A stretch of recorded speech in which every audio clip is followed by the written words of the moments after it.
Halo semuanya.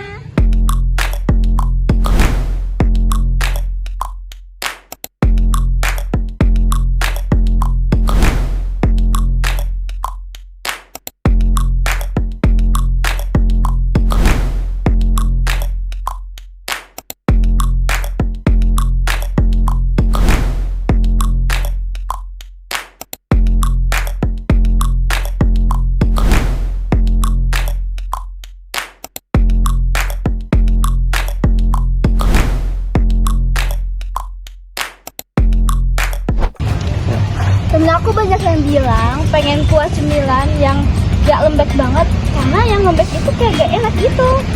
Dan ternyata kebanyakan orang memikirkan hal yang sama, ingin makanan kuah yang digoreng. Oleh karena itu, terbesit di pikiran kita, gimana kalau misalkan kita jualan cireng ditambah kuah keju. Dan ternyata di Universitas Siliwangi kebanyakan orang menyukai cireng. Data menunjukkan bahwa kebanyakan remaja menyukai cireng karena berbagai faktor, seperti teksturnya yang kenyal-kenyal, berbagai varian inovatif, dan juga harga yang terjangkau. Oleh karena itu, pada agenda kali ini, kita akan membahas pengembangan, penjualan, dan pemasaran produk Cikuju. Oke, jadi pada tahap awalnya, kita itu diawali dengan perencanaan. Dan perencanaan kita menggunakan sistem BMC, yang dimana kita itu bisa tahu tujuannya dan yang lainnya. Seperti pada contohnya, value apa yang kita bisa berikan kepada konsumen. Dan di Cikuju ini, value-nya yaitu harganya terjangkau dan dibuat oleh mahasiswa, juga memiliki varian rasa. Dan di BMC ini ada yang namanya sumber daya. Dan sumber daya ini meliputi sumber daya manusia yang berisikan kelompok kita 6 orang yang dibagi berbagai divisi. Juga sumber dayanya ada yang berupa alat dan juga bahan. Dan aktivitas utama kita yaitu meliputi pemasaran, penjualan, dan juga pembuatan produk. Dan untuk pemasaran, kami mempunyai hubungan dengan pelanggan melalui media sosial yaitu berupa TikTok, WhatsApp, dan Instagram. Dan kami juga menerima kritik dan saran dari konsumen. Di segmen pelanggan kami yaitu mahasiswa, dosen dan staf kampus, anak muda sekitar kampus, dan juga konsumen online. Dan untuk pemasaran, kami menggunakan media sosial yaitu TikTok, Instagram, dan WhatsApp, kemudian promosi melalui konten video pendek, dan juga testimoni pelanggan. Di bagian divisi pemasaran, kita menggunakan platform TikTok, Instagram, dan WhatsApp.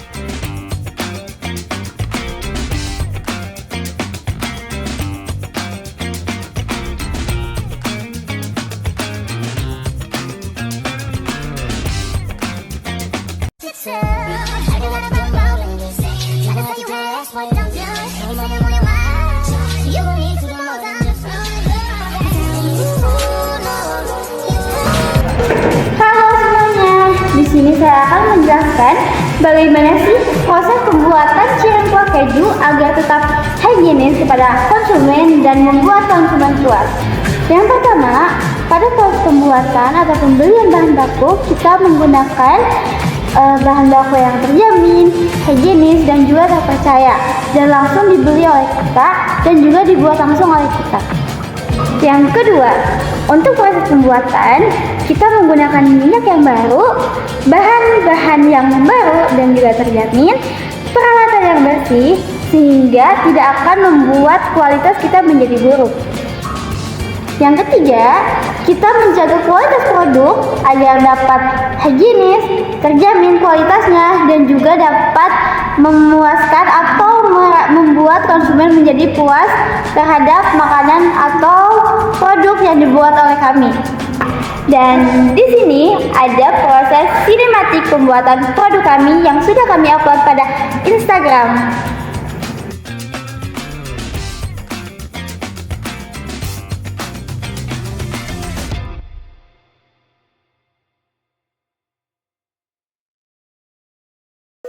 Kami melayani penjualan secara langsung maupun melalui platform online.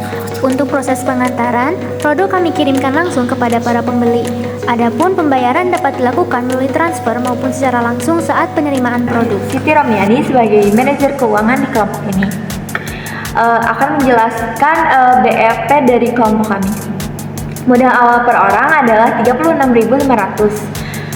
Total pengeluaran pertama adalah 259.000. Lalu total pendapatan yang didapat adalah 320.000. Untuk menghitung profit kotor, kita kurangi pendapatan dengan pengeluaran, yaitu 320.000 dikurangi 259.000 hasilnya 61.000. Profit ini dibagi 6 orang. Jadi artinya keuntungan bersih per orang adalah 46.800 perak dikurangi 36.500. Hasilnya sekitar 10.100 perak. Nah, dan titik BEP-nya sudah tercapai pada saat penjualan pertama, yaitu 20 pieces sesuai perhitungan BMC kami. Sekian dari kami, hasil pemaparan penjualan juga pemasaran berdasarkan BMC dari kelompok Cikujo. Terima kasih semuanya. This is the end.